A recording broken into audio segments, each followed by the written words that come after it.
నేను సోనా మసూరి అంటే నేను విన్నాను ఒకటి. కర్నూలు సోనా మసూరి. సోనా మసూరి ఇది ఫుడ్‌కి తినడానికి పనికిరాదని ఎన్నో సంవత్సరాలు సైంటిస్టులు ఏ దేశం వాళ్ళు ఒప్పుకోకపోతే మన దేశంలో విత్తనంగా వచ్చిందని విన్నాను. అది ఎంతవరకు నిజం? ఇత్తనం కాదు, పాడు కాదు, ఇదంతా సంకర జాతులు. ఆ! ఇవి ఆ! దీంట్లో పిండి పదార్థాన్ని ఉంచి ఫైబర్ని, మినరల్స్ని, విటమిన్స్ని తీసేస్తారు. Only carbohydrate. దీనివల్ల ఖచ్చితంగా ఈల్డ్ వస్తుంది. ఒక గింజ దాని నిర్మాణం చేసుకునేటప్పుడు భూమిలోంచి వచ్చిన మినరల్స్, విటమిన్స్, ఫైబర్ని తీసుకొని layer by layer, layer by layer ఉంటుంది. ఇదంతా అలా విత్తనం తయారు. ఇవన్నీ దేశీయ విత్తనాలు.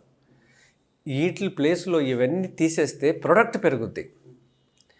పుట్టి ఫైబర్ అవన్నీ తీసేసేసి మినరల్స్, విటమిన్స్ తీసేసేస్తే కార్బోహైడ్రేట్ పిండి పదార్థం ఒకటే పెట్టినప్పుడు ఈల్డ్ ఖచ్చితంగా ఎక్కువ వస్తుంది.